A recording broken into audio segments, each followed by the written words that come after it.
welcome Michael O'Neill. Michael is the founder of the Solopreneur Hour podcast. I've been a professional drummer most of my life, so I'm used to sort of being behind the scenes. And I see that we've got matching blankets behind us. yes, I have Like 3 layers in my whole studio. Some are white, and some I have black. Right. And I can't turn much more than that, but yeah, but it's great. And I have right behind me here. I have right in front of me rather. I have my full drum set. So I have not only my studio here, but I have my drums right here, which you can't tell, but that's a window. Right here behind me is a window. And I have 3 layers of blankets between the window and the apartment that's probably 10 feet on the other side. There's a little alley, and then there's another apartment with a window and probably somebody's bedroom right there. But I've been here now for almost a year and haven't had a single complaint. That's fabulous. Tell me a little bit about your studio. How did you set that up? What were some of the challenges of setting that up? Well, all right, so I live in San Diego, and I live in a little neighborhood where all the houses are pretty crammed together, first of all. And I have a house above 4 garages.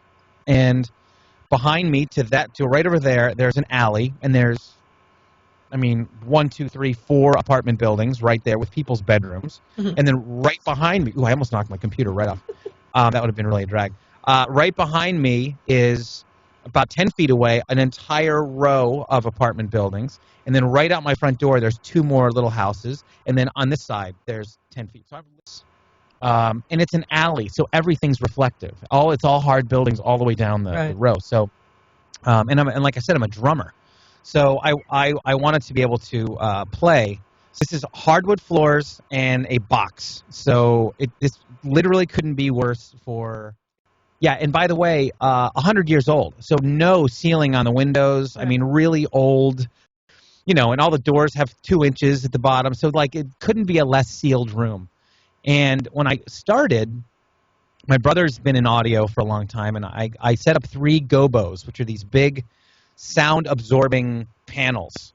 So, I built these, basically a door-sized panel with that's about 8 inches deep that had the sound installation in it. I made 3 giant ones, and I put them either in the corners or right in front of my drums. And that would cut down on the reflections, but really didn't do much at all. It was, from an overall sound point, you could stand right outside and go, oh, I'm hearing it almost as loud as he's playing it. And that was really the biggest challenge, I think, for me. I put a gobo in each corner at 45 degrees right behind me. And then I actually before I had my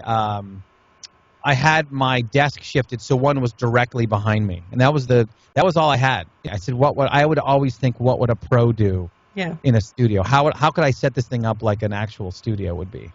And that's where I've really started investing time and energy and money. So now I've got 2 or 3 layers of Producer's Choice blankets all the way around. And you guys will appreciate this because it's you. The day that I put these in, before I put the drums in, I walked in here, and when I shut the door, my ears popped.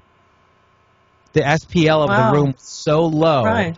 It was because I had 3 layers deep all the way around, and it was dead in here. It still is.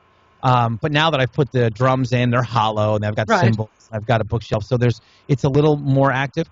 But when I walked in, my ears popped, and I was like, wow, that is a really low, because walking from outside of the room to inside of the room, it's like being in an airplane. It just went, and the SPL went so low that my ears popped. I thought that was cool. Goodness. I was like, bravo, VocalBoothToGo. Wow. And now when you're playing your drums, do you ever record yourself playing the drums? Oh, yeah, sure. In fact, if you listen to the intro of my show, that's me playing the drums on my intro. Yeah. Yeah, wow. And I have a pretty nice setup now, so I can record pretty well if I want to. I've actually had friends that are drummers that will go to a new neighborhood, set their stuff up, and they'll make little cards, and they'll take them to the neighbors, and they'll say, fortunately for you, a drummer has moved into your neighborhood. Here's my number. If you ever have an issue with my playing, if it's too loud, if it's a bad time, please write or call or text me here at this number, and I'll immediately stop. And it makes such good faith with the neighbors that you don't get in trouble for doing that. And then obviously if things escalate or whatever, these blankets are so worth like the 300, 400, whatever investment it is that you want to spend. And the more the merrier. Like I went for 3 layers because I will say for anybody that is certainly a drummer, these are godsend. I mean, these are the things, these Producer's Choice acoustic blankets, and you're not paying me to say this, but they take that angst of, oh my gosh, are the police going to show up? Are my neighbors going to knock on my doors?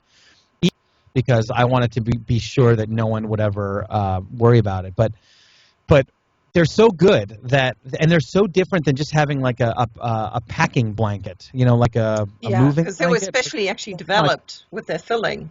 Yes, to absorb so much better than those. And you got to get a real one. You can't do a moving blanket. It might cut down on a couple reflections, but it's not going to absorb sound. That's the difference. Right. So anyway, I can't endorse them enough. I think they're just fantastic, and certainly if you're any kind of podcaster or vocal person, you can loop 1 or 2 around you, and you've got this quiet room, and it makes all the difference in the world. Well, actually, this is one of the Producer's Choice blankets that we just strung up to the ceiling, and it's got the little window at the top. I was going to say, I love the window. Booth. I don't have any windows. Oh, you don't have any windows? No. I think it would be cool if the ones I had, because I have another double layer over another window, right. And when I shut them, it gets pitch black in here. I mean, there's just zero light. Yeah. It'd be cool to actually have that. That I should have thought of that. Well, I think beforehand. It makes a big difference as well. If you're in the portable sound booth, because it's quite a small, 3x3 space.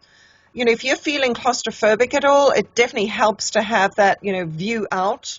Yes. And thank you so much for spending the time with me and just telling me a little bit about yourself, your studio, how you work, your drumming. I'm looking forward to hearing it.